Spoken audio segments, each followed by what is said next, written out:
Hello again, everyone. Time to talk about the social story. So we've just recently talked about the picture schedule assignment. You're going to notice a lot of similarities between those two assignments. So what I'm actually going to do here is just highlight specifics regarding the social story for you. So it's due during week 10. That is just 1 week after the picture schedule. The social story. If you're not familiar with social stories yet, that's okay. We've been talking about them. We'll continue to talk about them, and I have some different resources that you can use to help you understand a social story.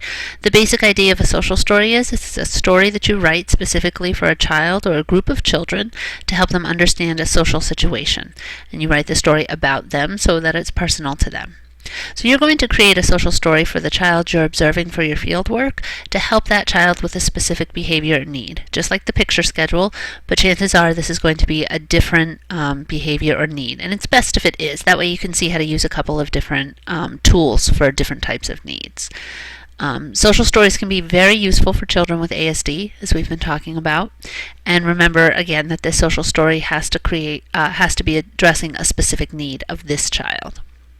It's important. It might be, a need that the rest of the class has, depending on what the need is that you're focusing on, but this one really needs to focus on this specific child. You're going to use real pictures to create your story. The best thing to use is photographs. The child should be able to see him or herself in the book, and that really helps them draw the associations between what's happening in the book and what's going to be happening and what should be happening in actual life. Occasionally you can't get the photos you need, or you can't get the permission that you need for the photographs. Sometimes you can just take generic photographs of the classroom without including any children. That would be better. If you're an artist, you're welcome to draw them as well. Please avoid using computer-generated clip art, so that really does not give the child the sense from the story that we want them to be gaining, that this is something that's applicable to their real life. You also want to be sure that the pictures clearly connect to the text that you're going to be writing. So it certainly needs to be obvious to the child. So if it's obvious to the child, it should be obvious to me or any other adult who reads the book. You're going to write the story in the first person. Think about that example that we looked at about the running. I can run. That's not exactly how it goes, but the one about running and using the first person, the I, the me. That's what you want to have in the book.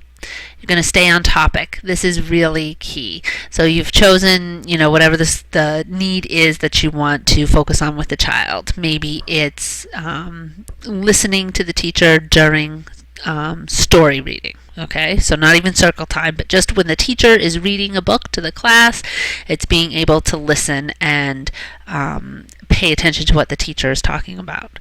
So if that's what your topic is, then you're not going to be including any other ideas within this social story. So you're not going to be talking about the child needing to listen during calendar time. Okay, you're not going to be talking about the child being able to pick books on his or her own after the teacher does.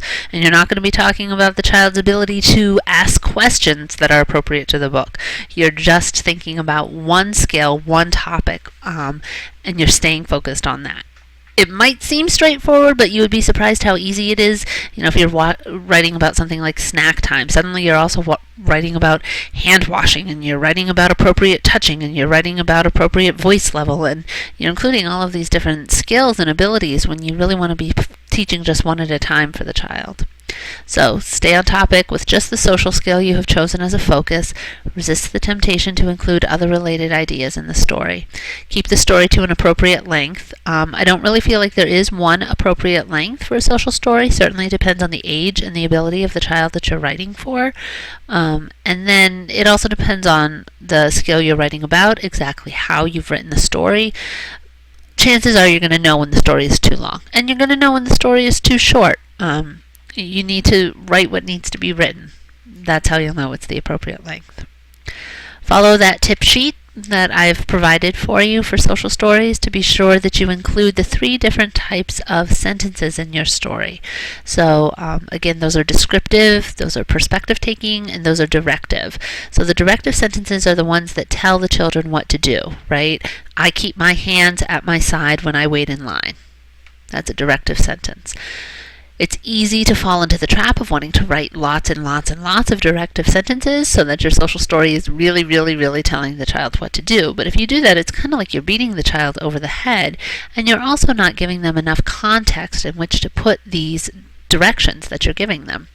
So you need to have plenty of descriptive sentences, sentences that describe what's happening. When me and my friends go outside, we wait in line. That's a descriptive sentence.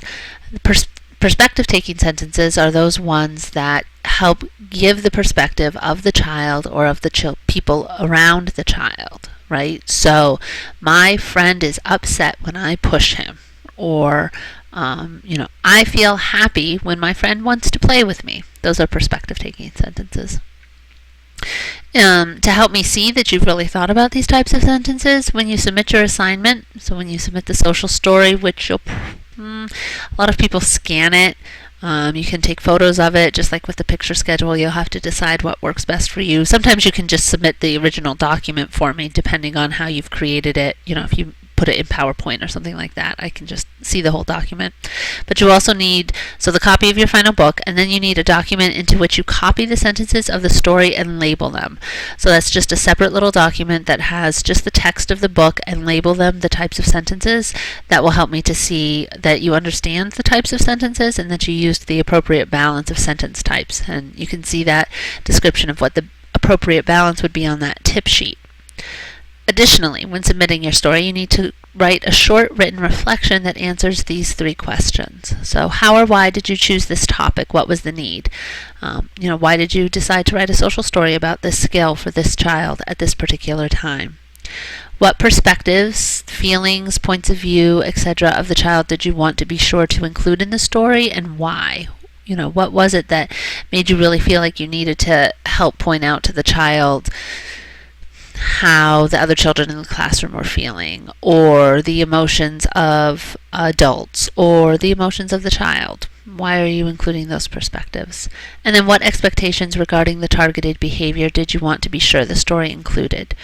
Why, if you were talking about waiting in line, why did you especially want to talk about voice level for this particular child? And how did you communicate what those expectations are? And did you do it in a positive way? So all of these are different things that I'll be looking for when I'm grading your social stories and when we're talking about them more. If you have any questions about any of this, make sure you put them on the discussion board.